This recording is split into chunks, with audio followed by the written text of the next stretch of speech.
बच्चा चलना सीखता है तो गिर भी जाता है, लेकिन गिरने के बाद वह फिर उठता है और फिर चलना शुरू कर देता है। कई बार गिरता है और कई बार उठता है। उसका ये गिरना दुर्बलतावश है, अशक्तता है या नादानी या नासमझी है, इस कारण वह गिर जाता है। लेकिन जो समझदार होकर भी गिरे और गिरने के बाद फिर उठने का नाम नहीं ले और गिरता जाए, उसको क्या बोलेंगे? उसको तो मिस्टेक बोलेंगे ना, चूक बोलेंगे, है ना। ये उसकी चूक है, क्योंकि एक में गिरना पतन का कारण है और एक में गिरना उत्थान का कारण। बच्चा गिरता है, गिर गिर कर उठ जाता है, लेकिन बड़ा गिरता है और बार बार गिरने का ही अभ्यासी बन जाता है, तो वह उसकी चूक कहलाएगी, मिस्टेक कहलाएगी।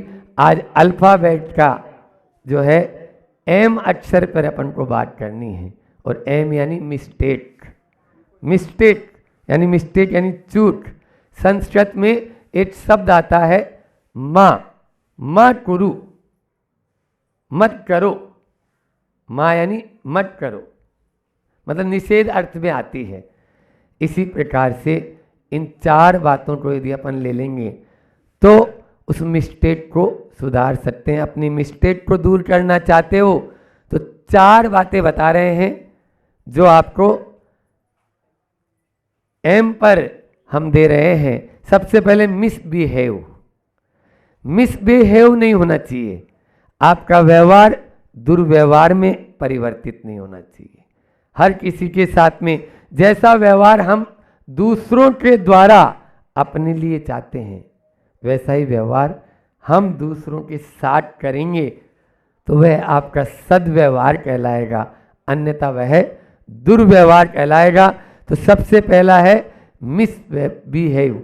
मिसबिहेव का जो करता है उसको कोई भी लाइक नहीं करता, कोई लाइक नहीं करता उसको। क्यों? क्योंकि उसका व्यवहार ही ऐसा ही है। उसका व्यवहार बात बात में, मान लीजिए भड़कने का व्यवहार हो जाए, बात बात में वह गुस्सा करने का व्यवहार हो जाए, तो उसको कोई भी जो मिसबिहेव करता है उसको लोग अपने दिल से उतार देते हैं।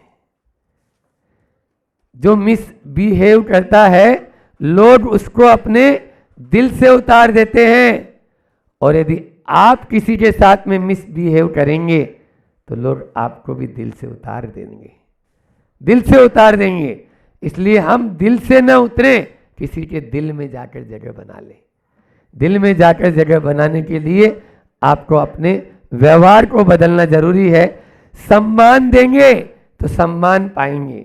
भले ही हम किसी का सम्मान नहीं कर सकते, लेकिन अपमान करने का अधिकार तो नहीं है। भले ही हम किसी का सत्कार नहीं कर सकते, लेकिन उसको दुत्कारने का अधिकार तो नहीं है।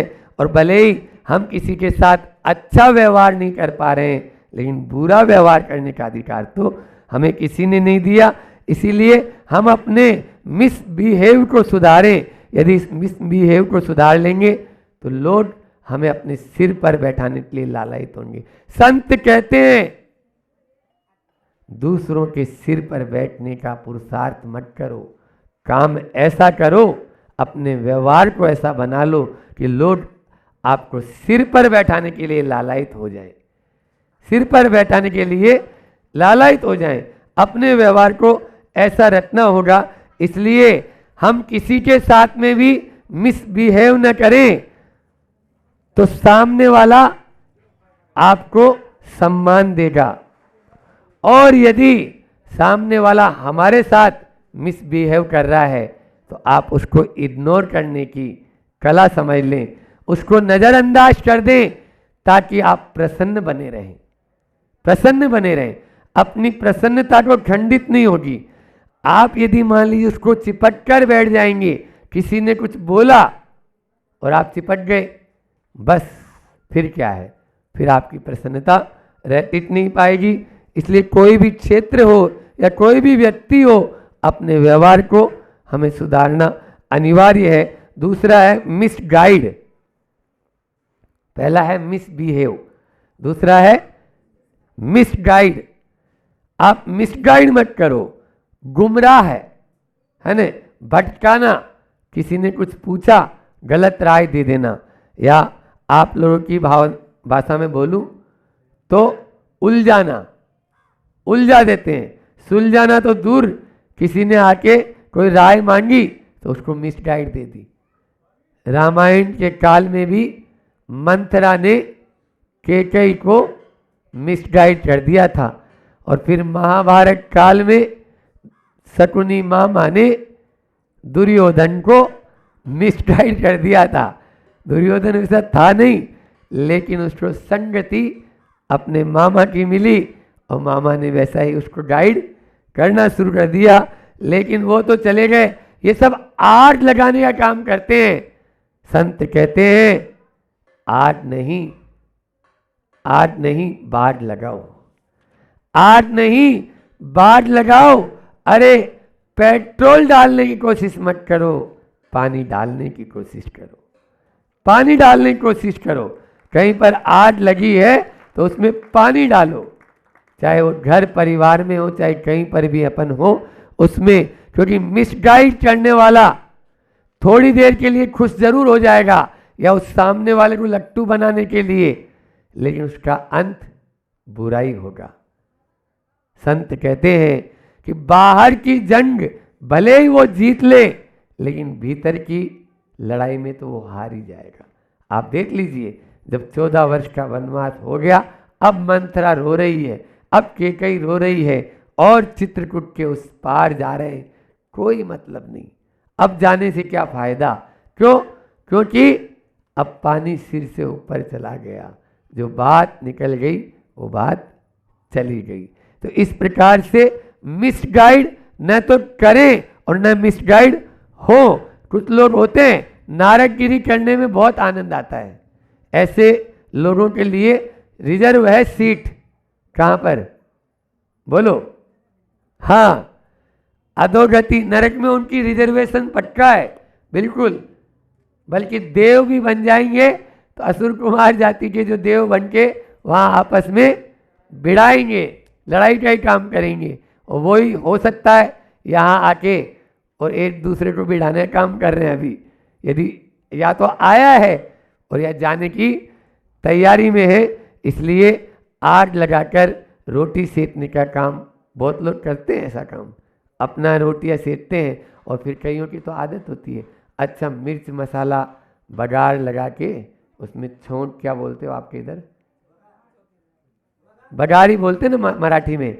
अच्छा बघार लगा के उसको परोस देते। अब सामने वाले ने तो एक ही कहा था, आपने 4 और लगा के उसके साथ चपड़ के दे दी, चुपड़ के दे दी। तो ये होता है। और फिर कान के कच्चे होते हैं ना, वो भी इसमें मिसगाइड बहुत जल्दी हो जाते हैं। किसी ने थोड़ा सा, कान के कच्चे का मतलब जानते हो?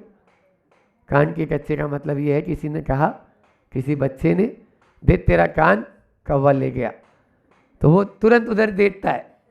अरे उधर नहीं, इधर तो देख ले, तेरा कान यहाँ है ना, तो उधर क्यों देख रहा है? ये है कान के कच्चे। समझ में आ रहा है? तो इसलिए दूसरों की बातों में जल्दी विश्वास न करें, लेकिन सुनी सुनाई बातों में हम बहुत जल्दी विश्वास करके एक्शन ले लेते हैं, और उसी के कारण से बहुत सारा अपन को अधोगति का पात्र बनना पड़ता है। तीसरा है, पहला है मिसबिहेव, न करें। दूसरा मिस गाइड ना हो और न करें। और तीसरा है मिसकंडक्ट। मिसकंडक्ट का मतलब है कदाचार, कदाचार या कुत्सित आचार, या आप लोगों की भाषा दुराचार। दुराचार कभी नहीं करें। वो 4 स्तर पर है, पारिवारिक स्तर पर, सामाजिक स्तर पर, व्यापारिक स्तर पर और धार्मिक स्तर पर। यहाँ तो व्यापारियों के बीच में ही बैठे हैं आज आप लोगों के बेटावद में, दुकान जो है खुली है, दोनों काम हो रहे हैं, बढ़िया है। उनको धर्म श्रवण भी हो रहा है और अपना व्यापार भी चल ही रहा है, वो तो हलो हलो में। तो ऐसे तो पारिवारिक दुराचार, माता पिता के साथ में हमेशा अपन को सम्मान के साथ में पेश आना है। मरते दम तक एक एक कतरा कतरा उनका ऋणी रहे, ऐसा हमें व्यवहार उनके साथ करना है। पत्नी है तो पति के साथ, पति है तो पत्नी के साथ, भाई भाई के साथ, परिवार में एक दूसरे की प्रतिष्ठा जहाँ पर खंडित हो रही हो, वहाँ पर हम अपने आप को देखें कि ये दुराचार तो नहीं हो रहा है, ये कदाचार तो नहीं हो रहा है। ऐसे पारिवारिक जो है इस दुराचार से बचें। फिर सामाजिक दुराचार, समाज की प्रतिष्ठा, अपने व्यक्तिगत हित के लिए यदि समाज के हित, व्यक्तिगत हित के लिए समाज को यदि नज़रअंदाज करता है तो वह बहुत बड़ा एक तरह से कलंक है। हाँ, सामाजिक हित के लिए यदि व्यक्तिगत हित आपका जा रहा है तो जाने दो, जाने दो, लेकिन पहले समाज है, सामाजिक हित पहले है। इसलिए सामाजिक दुराचार से बचें। व्यापारिक स्तर पर कानून की जो नीतियां हैं उनका उल्लंघन न करें। जो भी नैतिकता है और प्रामाणिकता है उसको खंडित न करें। कम माप तोल रख लेते हैं, आजकल तो अब नहीं चलते, लेकिन पहले तो ये सब जो भी आपकी जिसको जैसा जबान का पक्का होना चाहिए, है ना, और हाथ का सच्चा होना चाहिए। बस एक बार कह दिया, मूछ का बाल उतार के दे देते थे पहले कि ये रख ले, इतनी तारीख को हम आएंगे तेरे पास में और अपना ले जाएंगे। अब मूछ ही नहीं रखते, बोलो, मूछ ही नहीं रखते हैं, वो पूरी उतार के दे दी तो कैसे होगा? ये सब कदाचार में चला जाएगा। और इसके बाद में धार्मिक कदाचार, यानी जिस उद्देश्य को लेकर हम धर्म कर रहे हैं उस उद्देश्य का मालूम ही नहीं है, उस उद्देश्य का मालूम ही नहीं है। बाहर तो हम अच्छा अच्छा नजर आ रहे हैं और भीतर, बोलो, बाहर में टिप टॉप और भीतर में फुटपाथ, फुटपाथ है। आज की स्थिति ऐसी है, बिल्कुल। आचार्य श्री जी का एक हाइकू याद आया कि सांप ने छोड़ी, 5 अक्षर हो गए, सांप ने छोड़ी कैंचुली, सांप ने छोड़ी कैंचुली, वस्त्र छोड़े विष तो छोड़ो, वस्त्र छोड़े विष तो छोड़ो। 17 अक्षर हो गए ये, पूरा आप समझ लीजिए अध्यात्म है इसमें कि जिस प्रकार से सांप कैंचुली तो छोड़ दिया लेकिन विष अभी भरा हुआ ही है, इसी प्रकार से यदि मान लीजिए हमने भी वस्त्र तो उतार दिए लेकिन भीतर में कसाय पूरी भरी भी है तो कोई मतलब है क्या? ये धार्मिक कदाचार कहलाएगा। ऐसे व्यक्ति की दान, पूजा, अनुष्ठान, तप, जप आदि भी व्यर्थ हो जाते हैं, बडुला भगत कहलाते हैं। ऊपर ऊपर से तो वो बिल्कुल एक टांग पे खड़े हुए नजर आएंगे, लेकिन भीतर में आपको पूरा भरा हुआ है पापाचार। इस प्रकार से तो पहला मिसबिहेव, दूसरा मिस गाइड और तीसरा मिस कंडक्ट और चौथा एम है वो है मिसयूज, मिसयूज, दुरुपयोग। हाँ, आज सबसे ज्यादा हो रहा है दुरुपयोग। यहाँ बैठे हुए हैं हम तो इसलिए 4 चीजों का दुरुपयोग आप लोग अपने जीवन में हमेशा करते रहते हैं। सबसे पहले तो जीवन का ही दुरुपयोग हो रहा है। आचार्य श्री जी इसको बोलते हैं प्रज्ञा अपराध। क्या बोलते हैं? बुद्धि तो मिली लेकिन बुद्धि अच्छे कार्य में नहीं लगा रहे, बुरे कार्य में लगा रहे हैं। आज हर व्यक्ति का ही ऐसा ही चल रहा है, बुरे कार्य में तो वह बुद्धि को अपना लगा लेगा लेकिन अच्छे कार्य में बुद्धि को नहीं लगा पाता है। यह जीवन का दुरुपयोग है। संत कहते हैं जीवन का सदुपयोग करो, दुरुपयोग कदापि मत करो। आज दुरुपयोग ज्यादा हो रहा है। इस जीवन मिला है मौज मस्ती में, ऐसो आराम में, सुविधा में, विषयों में, यदि आप अपने जीवन को लगा रहे हो तो ये जीवन का दुरुपयोग है या नहीं है? बोलो। जब पैदा हुए थे, सुनो बच्चों, जब पैदा हुए थे तब रोए थे या नहीं रोए थे? रोए थे या नहीं रोए थे? बोले महाराज जी हमको मालूम नहीं। क्यों? ये तो मम्मी बता सकती है कि हम रोए थे या नहीं रोए थे, ठीक है ना। पैदा हुए थे तो हम रोए और अब जग में ऐसी करनी कर जाओ कि जब मरे तो जग रोए। समझ में आया? जब हम मरे तो जग रोए, तब तो वो हमारी करनी अच्छी है। लेकिन बस हम इस जीवन को मौज मस्ती में, इस जीवन को अध्यात्म में लगाइए, इस जीवन को तपस्या में लगाइए, इस जीवन को धर्म में लगाइए, तभी जीवन का सदुपयोग कहलाएगा, अन्यथा वह दुरुपयोग कहलाएगा। दूसरा है धन। धन का मिसयूज कर रहे हैं, मिसयूज कर रहे हैं। आज देखिए आप कितना यानी जो है धन है, लेकिन उस धन का उपयोग कितना कर रहे हैं। और लोगों को धार्मिक कार्यों में खर्च नजर आता है और विषयों में बोलो खर्च नजर नहीं आता, वहाँ इन्वेस्टमेंट नजर आता है। वो पूरा का पूरा वेस्ट है, इन्वेस्टमेंट नहीं। समझ में आ रहा है? एक बार ऐसा हुआ, देखो दो उदाहरण देता हूँ कि एक सेठ था, अच्छा पैसा वाला था, तो पत्नी दिया सलाई जला रही थी, बारिश का मौसम था, दिया सलाई से गैस या जो चूल्हा जलाना चाह रही थी, अब 10-15-20 गाड़ी खराब कर दी। पत्नी वहीं से चिल्लाई, तब तक दरवाजे पे 4-5 युवा पहुंच गए थे, जैसे पारोला वाले आए ना, हाँ, तो 4-5 युवा पहुंच गए थे। वो पंथ चलाने के लिए आए और वो गौशाला के लिए आए थे कि गौशाला का कुछ दान ले लेंगे। क्या है ये? समझ में नहीं आता। तुमने 10-15 तिल्ली बर्बाद कर दी, तुमने 1 तिल्ली में जो काम होने वाला था वो 15 तिल्ली में भी नहीं कर पाई। क्या है ये? ये है धन का दुरुपयोग। वो लोग दरवाजे से वापस जाने लगे। ऐसा कंजूस सेठ अपन को क्या देगा? जो तिल्ली गिन के देख रहा है कि 15 तिल्ली बर्बाद हो चुकी है, वो अपन को क्या दे पाएगा? तभी उसने आवाज़ दिया, आप लोग आए, किस काम से आए थे? बैठो बैठो, आओ। उनको बैठाया, उनको थोड़ी आओ बजट की, पानी वगैरह पिलाया, और फिर बोलते हैं कि हम गौशाला के काम से आए थे, लेकिन अब कोई बात नहीं। नहीं नहीं, बोलो ना कितना, मतलब आपकी तरफ से भी कुछ दान हो जाए। 5 लाख रुपए लिख लो, 5 लाख रुपए लिख लो। तुरंत 5 लाख रुपए दे दिए। समझ में आया? गौशाला के लिए 5 लाख। और उसने अंदर गया, चेक बुक उठाई, 5 लाख का चेक थमा दिया, ये लो आप ले भी जाओ, हमारा तो तुरंत ऋण उतर जाए। एक तो ये उदाहरण है। दूसरा एक उदाहरण, एक सेठ था, उसका जन्मदिन था, 5 स्टार होटल में गया, वहाँ पर जन्मदिन मनाया। 4 दिन रुका वो, और 4 दिन में 35 लाख रुपए का बिल बन गया। कितने का? सुन रहे हो नहीं सुन रहे हो? हाउ तो बोलो। 35 लाख रुपए का बिल बन गया 4 दिन में। और दूसरे ही दिन उसके घर पे कोई जीव दया वाले आए, कुछ दान दे दो, कुछ दान कर दो, कल आपका जन्मदिन गया परसों, तो आप थे नहीं, तो हम अब आपसे, हाँ लिख लो 11,000 रुपये, 11,000 रुपये लिख लो। 11,000 भी ऐसे दे रहा है जैसे कि बिल्कुल आफत में आ गया कि ले जाओ भैया, आप चलो आफत आई है। तो होता है नहीं होता? बोलो, अपने अपने अंदर में झांक के देख लो। जब मंदिर की गुल्लक में डालते हो तो 100 का नोट भी बड़ा नजर आता है, और जब मॉल में जाते हो तो 2,000 का नोट भी छोटा नजर आता है।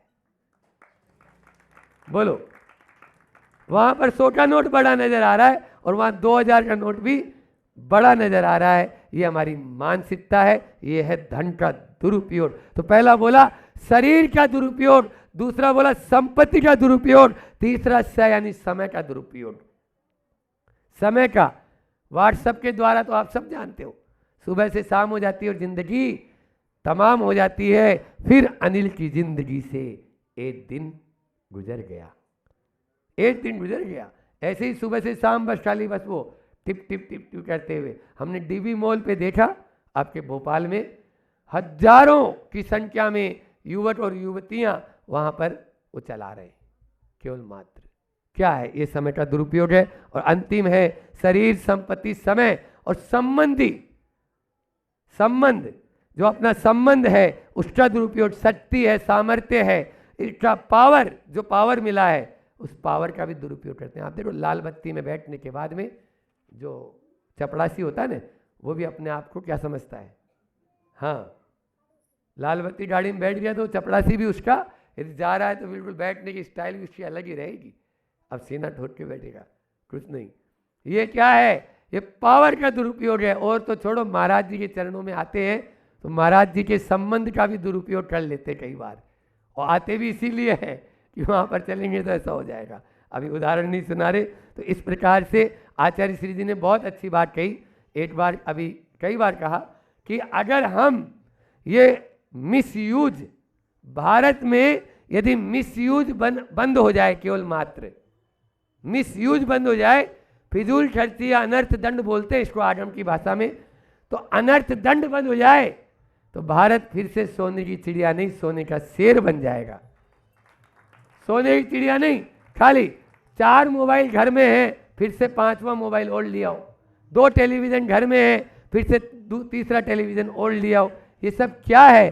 पहले आवश्यकता आविष्कार की जननी हुआ करती थी, आज आविष्कार आवश्यकता की जननी हो गया। समझ में आ रहा है? आवश्यकता आविष्कार की जननी हो गया। आविष्कार पहले होता है और उसकी आवश्यकता क्रिएट कर दी जाती है और आपको बोला जाता है कि आप इसको लीजिए। इस प्रकार से इन चारों प्रकार का, तो पहला मैंने बताया मिसबिहेव, दूसरा बताया मिसगाइड, फिर मिसकंडक्ट और मिसयूज। इन 4 बिंदुओं को ध्यान में रखेंगे तो हम अपनी मिस्टेक को सुधार सकते हैं। और जो बार बार नीचे जाने की या गिर जाते हैं वो गिरेंगे नहीं, फिर उठकर आप भी दौड़ना शुरू कर देंगे। चलने की बात तो बहुत दूर है, फिर तो 1 घंटे में 8 किलोमीटर की स्पीड से भी आदमी चल लेगा, अन्यथा नहीं चल पाएंगे। इस प्रकार से अपने आप को धीरे धीरे इस मिस्टेक के माध्यम से अपने को इस मिस्टेक को दूर करना है और अपने जीवन को उन्नत बनाना है। आज बेटावध में यहाँ पर आना, बेटावध, बेटा वही है जो वध बोले, क्या अपने पूर्वाचार्यों की भाषा बोले, अपने माता पिता की वाणी को बोले और अपने गुरुओं की भाषा को बोले, वही बेटा सत्य बेटा कह सकता है। तो बेटावध वालों बोलो, लेकिन क्या गुरु और माता पिता के वचनों को, जिन वाणी की माता वचनों को बोले। इसी भावना के साथ में अपनी वाणी को विराम देता हूँ। बोलिए अहिंसा परमो धर्म। कल अपन ने चर्चा करी थी कि हमें अपने संबंधों को मधुर बनाना है, हमारे व्यवहार में प्रेम और स्नेह आए, हम क्या करें। तो उसमें हम 6 बातों में से 2 बात, दूसरी बात चली थी। पहली बात रखी थी, अगर हम प्रेम से और स्नेह से रहना चाहते हैं तो सबसे पहले हमें सबका उपकार मानना चाहिए और उस उपकार के लिए हमें से क्या करना चाहिए? थैंक्स गिविंग करना चाहिए, धन्यवाद देना चाहिए। हम धन्यवाद दूसरों को तो देते हैं, लेकिन जो अपने होते हैं, परिवार वाले होते हैं, उन्हें धन्यवाद नहीं देते हैं। ये एक हमारी बहुत बड़ी भूल है। ये हमारी बहुत बड़ी भूल है कि हम अपनी पत्नी को कभी धन्यवाद नहीं देते हैं, कभी अपनी माँ को धन्यवाद नहीं देते हैं, कभी अपने नौकर को धन्यवाद नहीं देते हैं। तो ये सबसे पहले संबंधों के लिए हमने आपके सामने रखा थैंक्स गिविंग। फिर उसके बाद चर्चा करी थी हमने लो टेम्परेचर। लो टेम्परेचर में हमने बोला था कि 2 जगह कम से कम आपका लो टेम्परेचर होना चाहिए। एक वो जो उत्तम है और एक दूसरे वो जो आपके उपकारी है। वहाँ कम से कम लो टेम्परेचर आप रखो, जो उत्तम है वो और जो उपकारी हैं वो, वहाँ लो टेम्परेचर रखना। उसमें मैंने आपके सामने 7 जगह में से 4 बातें, 4 स्थान बता दिए थे कि कम से कम, क्योंकि देखो ये निश्चित बात है कि संसारी प्राणी हो चाहे मोक्ष मार्गी हो, सबके साथ कषाय का उदय लगा है। ना चाहकर भी आपको वो क्रोध का उदय तो आएगा ही आएगा, क्योंकि लगा है। जब तक संसार है तब तक ऊपर नहीं चढ़ेंगे, गुण स्थानों को नहीं चढ़ेंगे, तब तक क्रोध लगा है। अब क्रोध का उदय तो है, लेकिन पुरुषार्थ के माध्यम से उस क्रोध को हम शांत भी कर सकते हैं, उस क्रोध को हम रोक भी सकते हैं। बहुत सारे कल तरीके बताए थे। तो हमने ये भी बोला था क्या कि हम कितने स्थान पे कम से कम क्रोध ना करें। सबसे पहले बताया था कि जब घर से हम निकल रहे हैं तो कम से कम क्रोध ना करें। जब घर से निकल रहे हैं तो क्रोध ना करें। जब घर के अंदर प्रवेश कर रहे हैं तब क्रोध ना करें। घर के बाहर का गुस्सा अपनी पत्नी पर, अपने बच्चों पर ना होना चाहिए। तीसरा मैंने बोला था कि जब हम भोजन कर रहे हैं कम से कम उस वक्त क्रोध ना करें। चौथा बताया था कि सब जगह का पाप धुलता है प्रभु और गुरु के द्वारे, कम से कम धर्म स्थान पर कभी क्रोध ना करें। कल 4 बातें बता दी थी। 5वीं बात इसी पे से याद आया था कि पांचवा कहाँ क्रोध नहीं करना है, तो 5वां वहीं पर क्रोध नहीं करना है, जो आपके उपकारी हैं उन पर क्रोध नहीं करना। जिनके माध्यम से आपने बहुत कुछ पाया है उन पर कभी क्रोध नहीं करना चाहिए। और होता यही है, आप सबसे ज़्यादा अपने उपकारी अपने बड़ों पर क्रोध करें। और आज की नई जनरेशन तो ऐसी है कि वो सबसे ज़्यादा जो है वो मानने को तैयार नहीं है। आखिर वो आप कितना ही समझाओ, कितने ही बताओ, लेकिन वो मानने को तैयार नहीं है। मानने को तैयार इसलिए नहीं है, उसमें गलती आपकी, आपने संस्कार नहीं दिए। शुरू से मोबाइल टीवी के बीच में रखा है और हर इच्छा उसकी पूरी करी है, तो चिड़चिड़ापन हो गया है। आपने उसको आदि लाड़ प्यार में बना दिया है, तो वो तो क्रोध तो करेगा ही। आप शुरू से संभाल के रखते तो संभलता वो, पर वो मर्यादा ख़त्म हो गई। तो कम से कम इतना करो कि हम उपकारी पर क्रोध ना करें, जिनने हम पर उपकार किया है, जो गुरु हैं, जो हमारे बड़े हैं, उन पर हमें, माता पिता पर हमें क्रोध नहीं करना चाहिए। फिर छठवा है कि कम से कम जब सो रहे हैं, सोते समय क्रोध ना करें। क्योंकि हम जब सो रहे हैं, क्या भरोसा कल सुबह उठे कि नहीं उठे, और क्रोध के साथ हम सो रहे हैं, तो निश्चित ये मान के चलना कि जो गुस्सा करके सोता है वो निश्चित तौर से उसकी जो उस समय की जो वर्गणाएँ होती है उसमें इतना विषैलापन आ जाता है, अनेक प्रकार की बीमारियों को लेकर वो 8 घंटे 7 घंटे चलता रहेगा, वही इसके सब कुछ चलता रहेगा। तो कम से कम हम सोएं तो अच्छा मन लेके सोएं, क्रोध करके ना सोएं। और 7वां बताया था, 7वां है मोबाइल पर बात करो तो ध्यान रखना क्रोध नहीं करना। कम से कम मोबाइल पर, सामने वाला किस स्थिति में है, सामने वाला किस परिस्थिति में है, हम जानते नहीं। और फिर उसके बाद हमने मोबाइल पर उससे कुछ बोल दिया, अब उसका क्या रिएक्शन होगा। हमने तो एक्शन ले ली, लेकिन उस एक्शन का रिएक्शन क्या होगा ये तो आप समझो। आप ये तो विचार करो कि वो किस परिस्थिति में, किस मानसिकता में, किस सिचुएशन में है। लेकिन हमने बस मोबाइल पर उसको 4 बात सुना दी। तो कम से कम आप इतना तो कर लो कि चाहे जो हो, जब फेस टू फेस होंगे तब हम उससे बात करेंगे कि ऐसा क्यों, उसका कारण तब पूछेंगे। लेकिन कभी मोबाइल पर हम किसी पर क्रोध नहीं करेंगे। एक घटना घटी है भी हाल, एक पिताजी थे, नुकसान हुआ, नुकसान तो होता है, होगा ही नुकसान तो।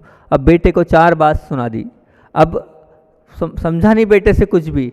अब बेटा इतने डिप्रेशन में आ गया और इतने टेंशन में आ गया कि वो उस डांट के अब मेरे घर में जाके क्या होगा वो भूल गया। एकदम सत्य घटना आपको बता रहे हैं। और वो भूल गया, और भूलने में जो गाड़ी है वो गाड़ी इस प्रकार से चली कि सीधे ट्रक में जाके ठुक गई।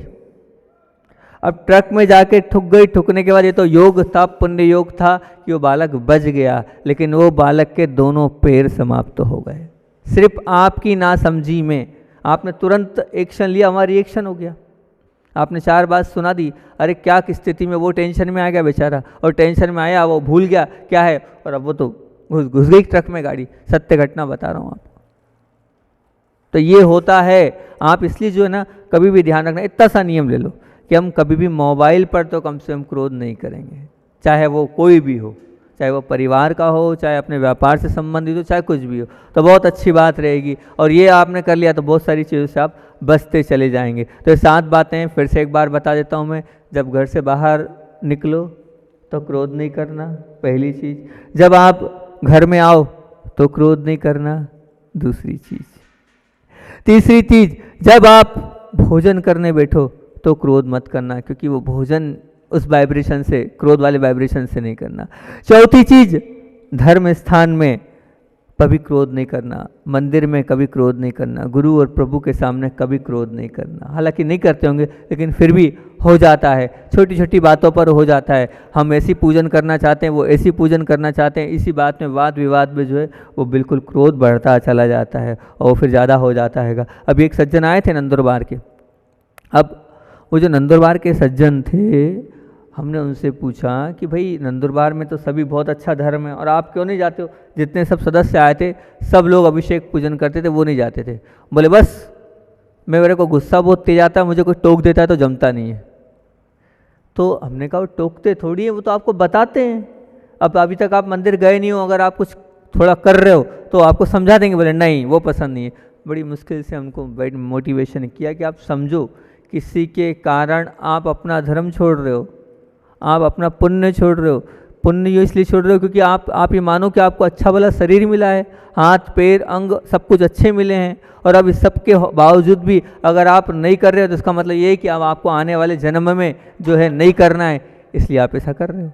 वो बड़ी मुश्किल से तैयार हुए, तैयार होने के बाद वो इतना ही उन्हें नियम लिया, ठीक है मैं मंदिर में पूजन तो नहीं करूँगा, जब कोई नहीं रहेगा चरण छूने चले जाऊँगा। मैंने कहा इतना ही ठीक है, इतना तो कम से कम आपने किया, बहुत अच्छी बात है कि। तो कहाँ धर्म स्थान पर क्रोध नहीं करना, पांचवा उपकारी पर क्रोध नहीं करना, और छठवा सोते समय क्रोध नहीं करना कभी भी, और सातवां मोबाइल पर बात कर रहे हो तब क्रोध 3 काल में नहीं करना। फिर तीसरी बात है कि लो, पहली बात थी थैंक्स गिविंग, दूसरा लो टेम्परेचर, तीसरा है लोटस ऑफ लव।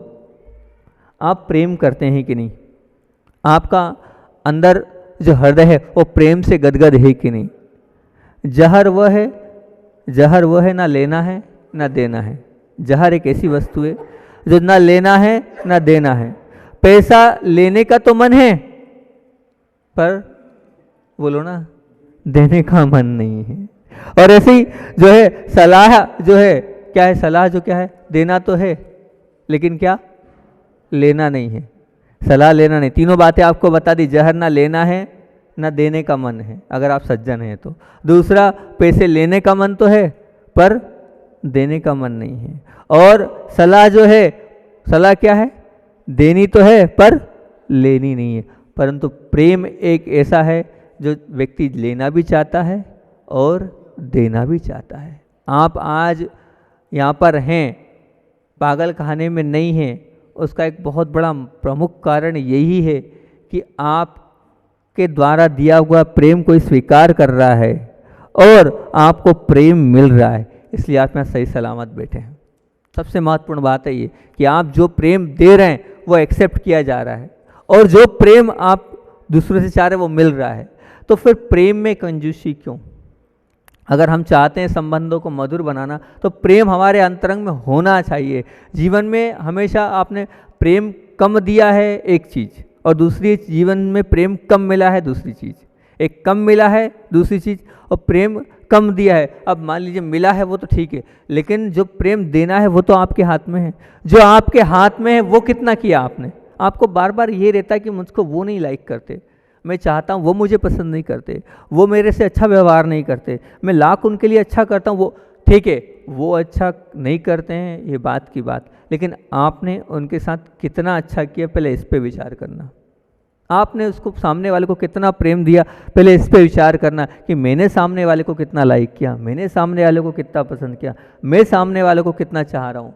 मैं खुद स्वयं ही उसके लिए नकारात्मक सोच रहा हूँ तो भला फिर कैसे सामने वाला मेरे लिए पॉजिटिव होगा, वो कैसे मुझे चाहेगा। पहले हम तो आगे बढ़ें और हम बांटने का प्रयास करेंगे तभी तो मिलेगा। फिर इसलिए हम हमेशा कहते हैं कि सब में कंजूसी करो पर प्रेम देने के मामले में बिल्कुल कंजूसी मत करो। आप दे सकते हो एनी टाइम एनी सिचुएशन, प्रेम बांटते रहो, प्रेम देने की चीज़ है। इससे जो है आपके संबंध मधुर बनते चले जाएंगे। बाकी चीज़ ध्यान रखना पैसे से पर आधारित है, बाकी ये प्रेम जो ये पैसे से और इस पर आधारित नहीं है, ये तो आपके अंतरंग का परिणाम है, ये आपके अंदर में चलने वाली वो हलचल है जिसे आप कर सकते हो।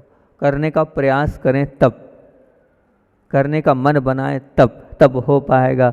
चौथी बात ये है कि लिव टुगेदर, मतलब हम सबके साथ रहना पसंद कर रहे हैं कि नहीं। सबके साथ से मतलब संयुक्त परिवार में रहने का हमारी मानसिकता है कि नहीं, संयुक्त परिवार में हम रहना चाहते हैं कि नहीं। आज एक बहुत बड़ी विडंबना है कि हम लोग परिवार में एक साथ रहना नहीं चाहते हैं। संयुक्त परिवार में सुविधा कम है, संयुक्त परिवार में सुविधा कम है लेकिन सुरक्षा ज़्यादा है, ध्यान रखना। पर जो संयुक्त परिवार है उसमें भले ही आपको सुविधा नहीं मिलेगी लेकिन सुरक्षा मिलेगी। और जो आज वहाँ जो जॉइंट फैमिली हो के आजकल इंडिविजुअल हो गए, इसमें क्या है, उसमें ना सुरक्षा है और ना सुविधा है। क्योंकि देखो मैं तो ये मानता हूँ कि मान लीजिए आप 3 भाई रहते हैं और 3 भाई या 2 भाई या 4 भाई रहते हैं। अगर आपको कहीं जाना हो, शिखरजी जाना हो, मान लीजिए पालीताना जाना हो या कहीं गुरु की सन्निधि में जाना हो, तो क्या आप आराम से ईजिली आ सकते हैं, जा सकते हैं? लेकिन अगर अलग अलग हो गए तो क्या होगा, आपकी लाइफ बन जाएगी, आप बेल बन जाएंगे बिल्कुल। मुझे तो खोलना ही है, एक दिन नहीं खोलूँगा तो क्या होगा, बन जाएंगे आप बिल्कुल वही कि सुबह से शाम तक मुझे वही करना है, सब कुछ करना है। अब आप अगर महिला हैं तो भी आप नहीं छोड़ सकते, कौन भोजन कराएगा, कौन क्या कराएगा। तो अब हम जितने अलग होते जा रहे हैं उतना हमारा जो परिवार, हम अलग होते जा रहे हैं उतना हम धर्म से भी दूर होते जा रहे हैं, संस्कारों से भी दूर होते चले जा रहे हैं।